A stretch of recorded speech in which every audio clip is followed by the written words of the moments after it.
people insist that they insist that the first 11 chapters of Genesis is just myth, which every atheist would agree with.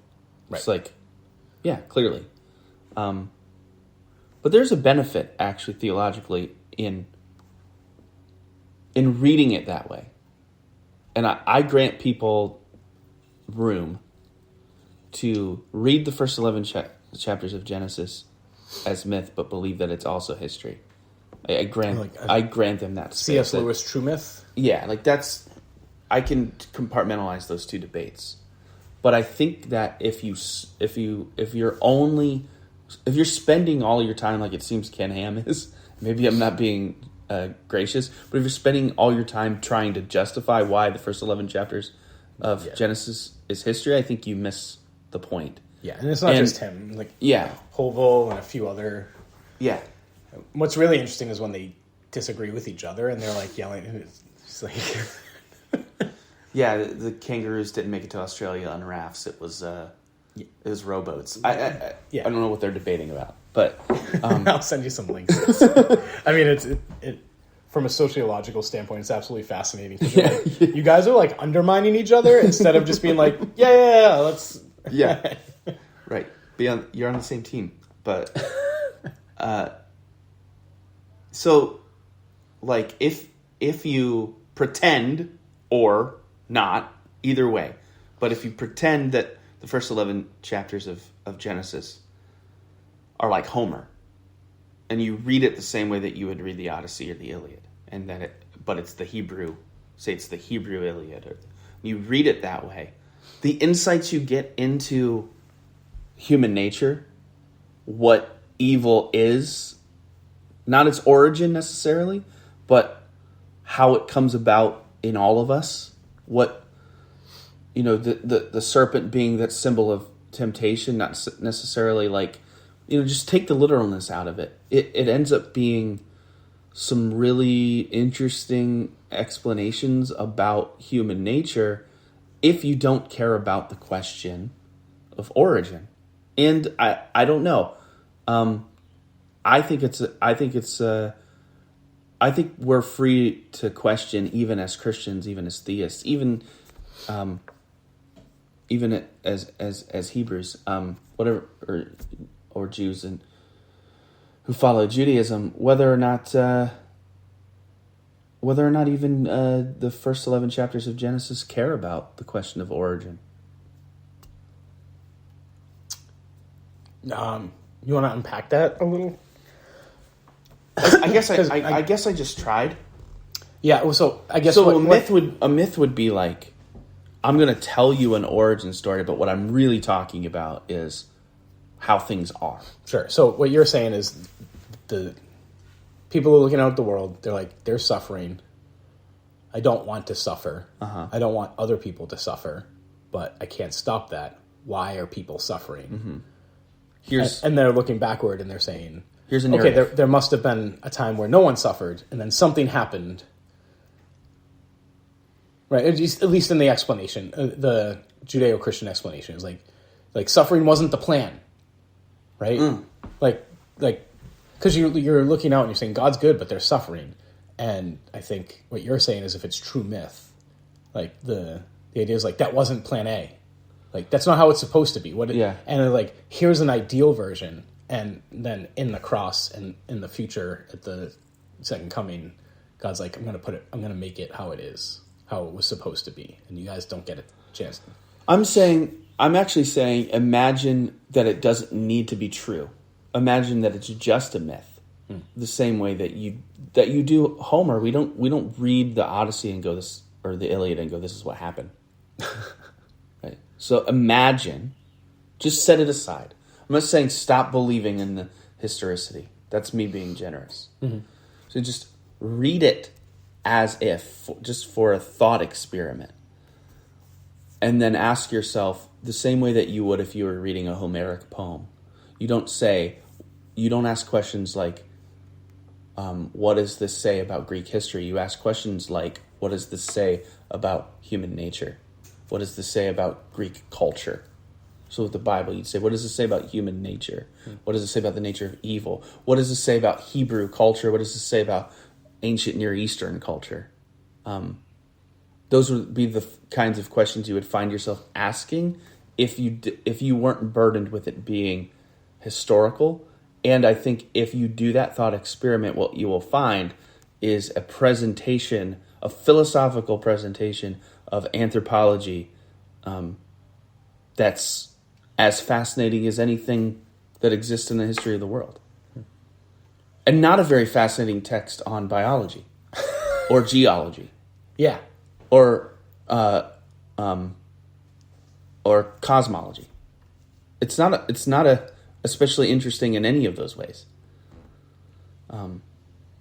But in terms of anthropology and the nature of evil, it's extremely fascinating. It's a window into how the Hebrews thought, what the Hebrews thought a human being was. Someone susceptible, someone weak, and yet endowed by God with divine powers. And those divine powers, gone awry, wreak havoc.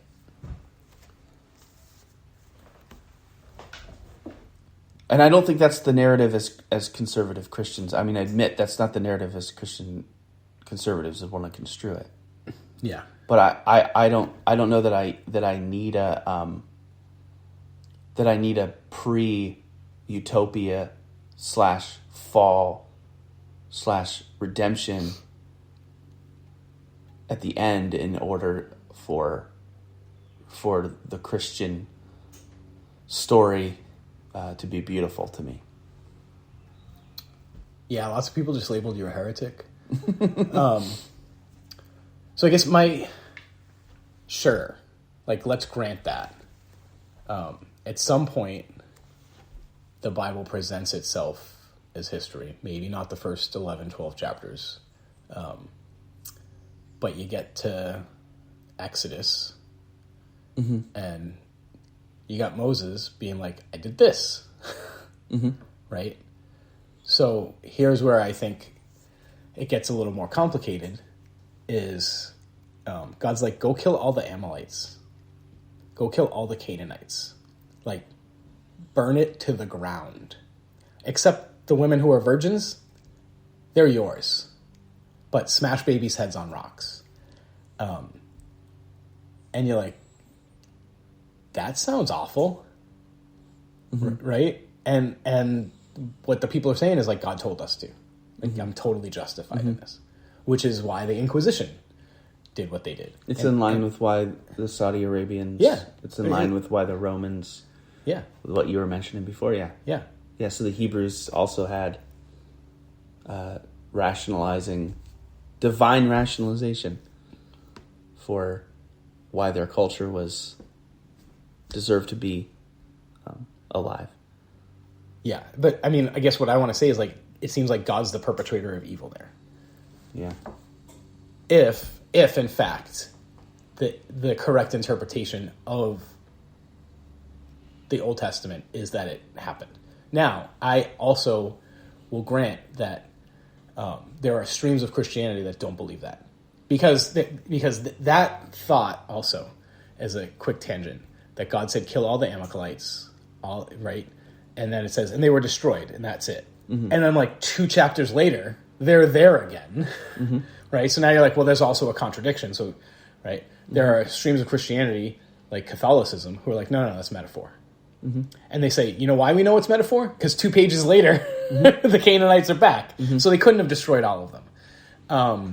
And so they would say, like, I'd have to dig in a little more. I know that they would say it's metaphor because I've been told by Catholic priests it's metaphor. Which to me just seems like they just want that monkey off their back. Like, no. God didn't really say kill them all. It's a metaphor for how you should deal with sin. Right? You're the holy, and there's sin outside there, and you need to kill your sin. You need to, like, get rid of it. Like, it really doesn't have to do with God telling people to kill other people. Well, if you don't have the option of not being a Christian, you have to have an explanation. Yeah. Right. And it's just like both of those readings are so problematic. Like one is like God literally said to do it, and lots of babies' heads got bashed on rocks, and the other is no. That's not what you think it means. I will say that I find the strict historist. How do you say that? Historicist? Historicity? The person historicist. Yeah, who thinks that this is hard history. It's a different problem, and for me, it's a bigger problem. Again, because of the Odyssey. But I guess I'd like to hear more about. I mentioned that I'd like to hear more about why you think the Catholic explanation is a problem. I guess it sounds because it's like it's begging the question in a way. Yeah, sort of. I mean, if the plain reading of the text isn't what it means, then what? Then it can be made to mean anything. Right. So if we're Magisterium. Right. Yeah. So now you have another authority saying like, no, we're the ones with the secret knowledge, like, right, and you can't come to the correct understanding of this on your own. Then what the hell's the point of having the first book? Like,